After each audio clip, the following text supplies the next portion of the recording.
ನಮಸ್ಕಾರ ಸ್ನೇಹಿತರೆ, ಗೃಹಲಕ್ಷ್ಮಿ ಯೋಜನೆಯ ಅಪ್ಡೇಟ್ಗೆ ನಿಮಗೆ ಸ್ವಾಗತ ಸುಸ್ವಾಗತ. ಎಲ್ಲಾ ಗೃಹಲಕ್ಷ್ಮಿಯರಿಗೆ ಒಂದು ಭರ್ಜರಿ ಗುಡ್ ನ್ಯೂಸ್ ಆದ್ರೆ ಕೊಟ್ಟಿದ್ದಾರೆ. ಲಕ್ಷ್ಮಿ ಹೆಬ್ಬಾಳ್ಕರ್ ಅವರೇ ಸ್ವತಃ ಕೊಟ್ಟಿರುವಂತಹ ಒಂದು ಭರ್ಜರಿ ಗುಡ್ ನ್ಯೂಸ್.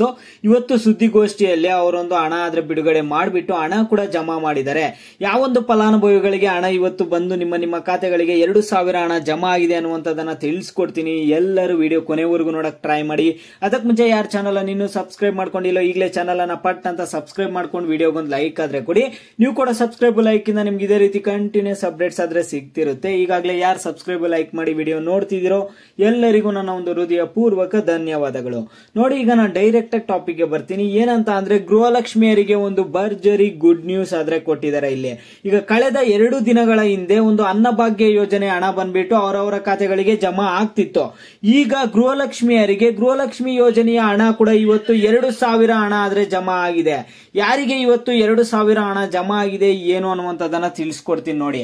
ಇವತ್ತು ಲಕ್ಷ್ಮಿ ಹೆಬ್ಬಾಳ್ಕರ್ ಅವರು ಒಂದು ಸುದ್ದಿಗೋಷ್ಠಿ ಮಾಡಿ ಅವರು ಹಣವನ್ನಾದ್ರೆ ಬಿಡುಗಡೆ ಮಾಡಿದ್ದಾರೆ. ಗೃಹಲಕ್ಷ್ಮಿಯರಿಗೆ ಹಣ ಬಿಡುಗಡೆ ಮಾಡಿಬಿಟ್ಟು ಅವ್ರು ಏನಂತ ಹೇಳಿದ್ದಾರೆ ಅಂದ್ರೆ, ವಿಪಕ್ಷ ನಾಯಕರೆಲ್ಲ ಒಂದು ಗೃಹಲಕ್ಷ್ಮಿ ಯೋಜನೆ ಹಣ ರದ್ದು ಮಾಡಿ ಮತ್ತೆ ಗ್ಯಾರಂಟಿ ಯೋಜನೆಗಳನ್ನು ರದ್ದು ಮಾಡಿ, ನಿಮ್ಮ ಬಳಿ ಹಣ ಇಲ್ಲ ಅಂದ್ರೆ ಈ ರೀತಿ ಎಲ್ಲ ಒಂದು ಹೇಳಿಕೆಗಳು ಬರ್ತಿತ್ತು.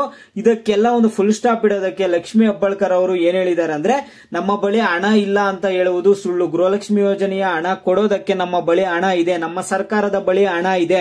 ಯಾಕೆ 11ನೇ ಕಂತು ಇಷ್ಟು ಲೇಟ್ ಮಾಡಿದೀವಿ ಅಂದ್ರೆ, ಈಗ ಲೋಕಸಭಾ ಚುನಾವಣಾ ಎಲೆಕ್ಷನ್ ಇದ್ದ ಕಾರಣದಿಂದ, ಈಗ MP ಎಲೆಕ್ಷನ್ಸ್ ಇದ್ದ ಕಾರಣದಿಂದ ನಾವು ಒಂದು ಲೇಟ್ ಮಾಡಿದೀವಿ ಅಷ್ಟೇ. ಗೃಹಲಕ್ಷ್ಮಿ ಯೋಜನೆಯ 11ನೇ ಕಂತಿನ ಹಣ ಜಮಾ ಮಾಡೋದು, ಅದಕ್ಕೆ ಇವತ್ತು ಬಿಡುಗಡೆ ಮಾಡ್ತಿದೀವಿ ಅಂತ ಒಂದು ಹಣ ಆದ್ರೆ ಬಿಡುಗಡೆ ಮಾಡಿದ್ದಾರೆ. ಇವತ್ತು ಹಣ ಬಂದ್ಬಿಟ್ಟು 50 ಲಕ್ಷ ಫಲಾನುಭವಿಗಳಿಗೆ ಹಣ ಬಂದ್ಬಿಟ್ಟು ಅವರವರ ಖಾತೆಗಳಿಗೆ ಜಮಾ ಆಗಿದೆ. ಹಾಗಾದ್ರೆ ನೀವು ಕೇಳಬಹುದು, ಯಾಕೆ ಬರೀ 50 ಲಕ್ಷ ಫಲಾನುಭವಿಗಳಿಗೆ ಮಾತ್ರ ಹಣ ಜಮಾ ಮಾಡಿದ್ದಾರೆ? ಟೋಟಲ್ ಆಗಿ ಗೃಹಲಕ್ಷ್ಮಿ ಯೋಜನೆಯ ಫಲಾನುಭವಿಗಳು ಬಂದ್ಬಿಟ್ಟು 1,20,00,000 ಫಲಾನುಭವಿಗಳಾದ್ರೆ ಇದ್ದಾರೆ. ಅದರಲ್ಲಿ ಕೇವಲ 5 ಲಕ್ಷ ಫಲಾನುಭವಿಗಳಿಗೆ ಮಾತ್ರ ಹಣ ಜಮಾ ಮಾಡಿದೀರಾ. ಇನ್ನು 1,15,00,000 ಫಲಾನುಭವಿಗಳಿಗೆ ಹಣ ಜಮಾ ಮಾಡ್ಬೇಕಂತ ನೀವು ಕೇಳಬಹುದು.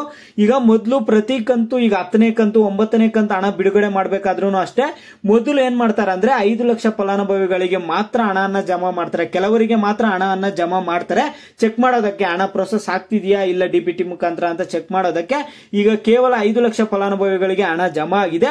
ಇನ್ನು 1,15,00,000 ಫಲಾನುಭವಿಗಳಿಗೆ ಶೀಘ್ರದಲ್ಲೇ ಹಣ ಜಮಾ ಆಗುತ್ತೆ ಅವರವರ ಖಾತೆಗಳಿಗೆ ಅಂತ ಲಕ್ಷ್ಮಿ ಹೆಬ್ಬಾಳ್ಕರ್ ಅವರು ಒಂದು ಸ್ಪಷ್ಟನೆ ಆದ್ರೆ ಕೊಟ್ಟಿದ್ದಾರೆ. ಹಾಗಾದ್ರೆ ನೀವು ಕೇಳಬಹುದು, 5 ಲಕ್ಷ ಫಲಾನುಭವಿಗಳಿಗೆ ಬಂದಿದೆ ಅಂತ ಹೇಳ್ತಿದ್ದೀರಲ್ಲ, ಅದು ಯಾರ್ಯಾರಿಗೆ ಬಂದಿದೆ ಅಂತ ನೀವು ಕೇಳೋದಾದ್ರೆ, ಅದು ಯಾರಿಗಾದ್ರೂ ಬಂದಿರಬಹುದು. ಈಗ ನಿಮಗಾದ್ರೂ ಬಂದಿರಬಹುದು, ಇಲ್ಲ ನಿಮ್ಮ ಮನೆ ಪಕ್ಕದವ್ರಿಗೆ ಬಂದಿರಬಹುದು, ನಿಮ್ಮ ಊರಿನಲ್ಲಿ ಬಂದಿರಬಹುದು, ನಿಮ್ಮ ರಿಲೇಷನ್ಸ್ ಅಲ್ಲಿ ಯಾರಿಗಾದ್ರೂ ಬಂದಿರಬಹುದು, ಯಾರಿಗಾದ್ರೂ ಬಂದಿರಬಹುದು. 5 ಲಕ್ಷ ಫಲಾನುಭವಿಗಳಿಗೆ ಇಂಥವರಿಗೆ ಇಂಥ ಜಿಲ್ಲೆಗೆ ಅಂತ ಏನಿಲ್ಲ, ರ್ಯಾಂಡಮ್ ಆಗಿ ಜಮಾ ಆಗಿರುತ್ತೆ ಒಂದು 5 ಲಕ್ಷ ಫಲಾನುಭವಿಗಳಿಗೆ.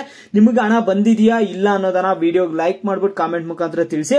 ಆದ್ರೆ ಕೆಲವರೆಲ್ಲ ಕಾಮೆಂಟ್ ಮಾಡಿ ತಿಳಿಸ್ತಿದ್ರು, ಹಿಂದಿನ ವಿಡಿಯೋಸ್ ಅಲ್ಲೆಲ್ಲ ಕಾಮೆಂಟ್ ಮಾಡಿ ತಿಳಿಸ್ತಿದ್ರು, ಇನ್ಸ್ಟಾಗ್ರಾಮ್ ಅಲ್ಲಿ ಕೂಡ ಮೆಸೇಜ್ ಹಾಕ್ತಿದ್ರು ಹಣ ಜಮಾ ಆಗಿದೆ ಅನ್ಬಿಟ್ಟು. ಈಗ ನಿಮಗೂ ಹಣ ಬಂದಿದೆಯಾ ಬಂದಿಲ್ಲ ಅನ್ನೋದನ್ನ ಪ್ರತಿಯೊಬ್ರು, ಗೃಹಲಕ್ಷ್ಮಿ ಯೋಜನೆ ಹಣನೂ ಅಷ್ಟೇ, ಅನ್ನಭಾಗ್ಯ ಯೋಜನೆ ಹಣನೂ ಅಷ್ಟೇ, ನಿಮ್ಗೆ ಬಂದಿದೆಯಾ ಬಂದಿಲ್ಲ ಅನ್ನೋದನ್ನ ವಿಡಿಯೋಗೆ ಲೈಕ್ ಮಾಡ್ಬಿಟ್ಟು ಕಾಮೆಂಟ್ ಮುಖಾಂತರ ತಿಳಿಸಿ.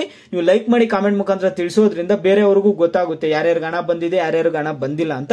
ಇದು ಸದ್ಯಕ್ಕೆ ಅಪ್ಡೇಟ್.